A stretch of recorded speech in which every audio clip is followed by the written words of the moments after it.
Hey, happy Tuesday. I am glad that you are here with us. So what I wanted to talk about today and Thursday is justice, and the reason why I wanted to talk about it is because of the race protests that we are seeing in the United States and in Canada and in a number of spots throughout the world. And I know what you're thinking, or if you're not thinking it, I am thinking it. Like, oh, good. Just the person who should be addressing this sensitive and complicated topic, a person who is closer to middle age than he cares to admit, white guy. And I debated all through the weekend on whether or not this should be our topic or not.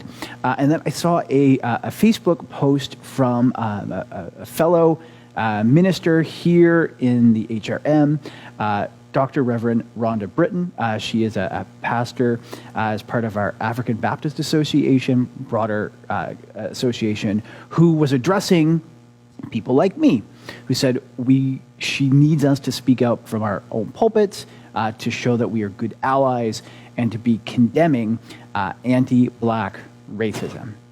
And I thought, okay, I am going to take that as a divine sign that it is probably okay for us to be talking about this. So justice. I wanted to talk about justice.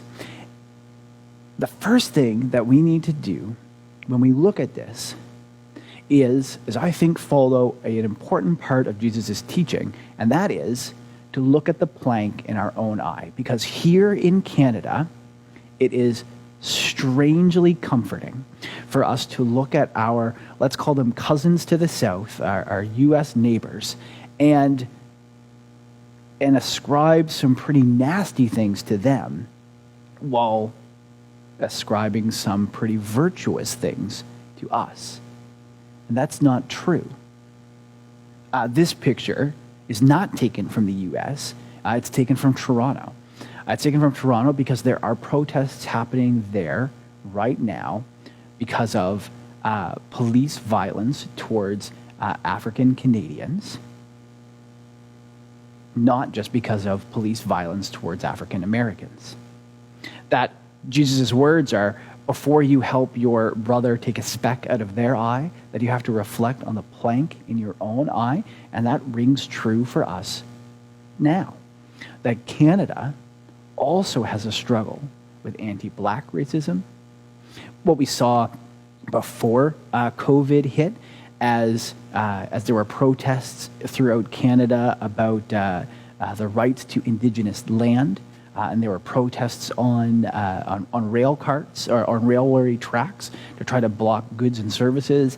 As Canada, BC, and the rest of I guess our whole country tried to grapple with Indigenous land claims, there is immense anti-Indigenous racism in Canada. When COVID hit, and people began thinking of it as a Chinese virus, we saw big spikes in racism directed towards those of Asian descent, whether they were from China or Japan or Korea, or had lived their entire lives in Canada, and they just happened to have a family member who at some point came to Canada. And these are not problems from somewhere else. These are problems that we face here, and they're problems that we have to acknowledge and seek ways to address. If you kind of look like me, our big challenge is to acknowledge that we are benefiting from systemic racism. And maybe not on purpose, but you're not going out and deliberately benefiting from it. But I see people who look like me on the TV all the time. I walk pretty freely wherever I want to go. I have not been followed in a store since my pimples went away, since I stopped being a teenager. I have never been harassed in a store once. Even when I've accidentally walked behind cash counters because I didn't realize where the boundary lines were. Again, Nothing but polite interaction.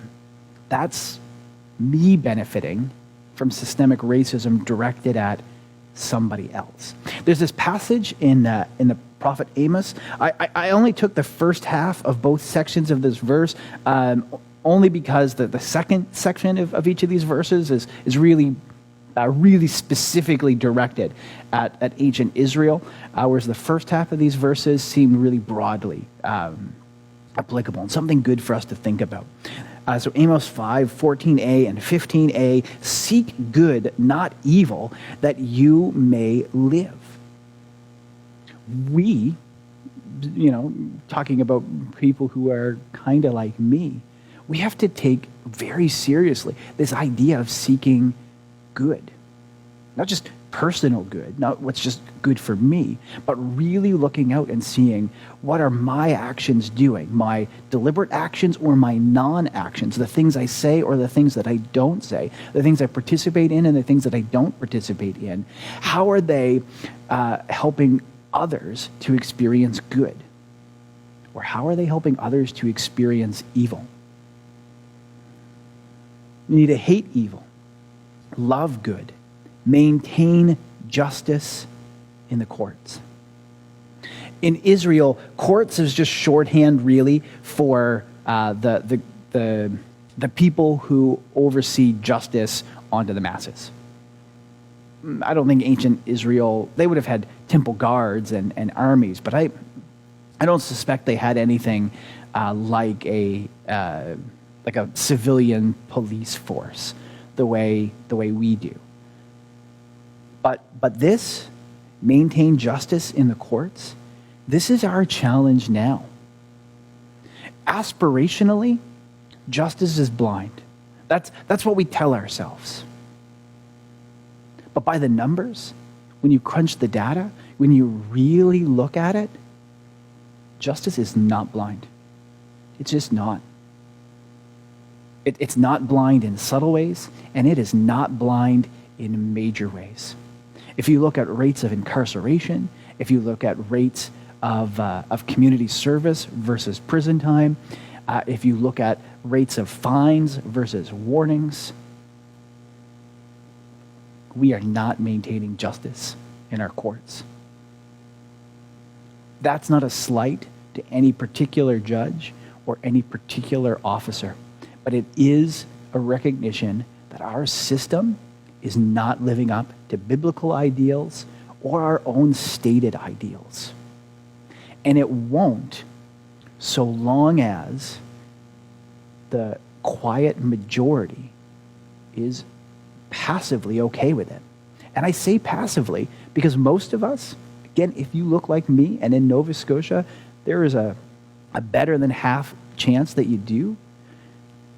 It's a quietness that keeps that going. It's a not my problem that keeps it going. Not because you're deliberately thinking about it, because you're just not. Because it doesn't impact you from day to day. Because I can go for a jog, I can go shopping, I can do all of my tasks, everything that I need to do on any given day, and I never, if I don't want to, have to think about this. But there are other people in our community, people whom we love and who we care about, that always have to think about this. That every interaction they have with a person of authority, with people in a shopping center, where they're walking, where they're driving, it's always on their mind. And that mental imbalance, along with all the practical imbalances that come with it, are not fair. And they will not change if all of us, or at least most of us, don't say it out loud and don't say it often and don't do something about it. So this week, or I guess for the next couple of days, reflect on this. What good are you seeking into the world around you with your words, or with your silence, or with your shopping, or where you go, or how you view people as you're walking around? How are you seeking good of the community that you are in? And how are you helping to maintain justice in the courts? If you are a person with a platform, speaking out is important. If you are a person who can elevate the voices of those most affected, then you should do so. If you have a direct role in how justice is served, you need to think of yourself as a shepherd. I am not an expert. I'm not even very good at this. But I do want to add my voice to what I hope is a continually growing chorus of people who say, enough is enough. This should not be part of the 21st century. It shouldn't have been part of the 20th century or the 19th century or the 18th century. But enough is enough. So that's it today. This is what I wanted to talk about. We will look forward to seeing you on Thursday. God bless and stay safe.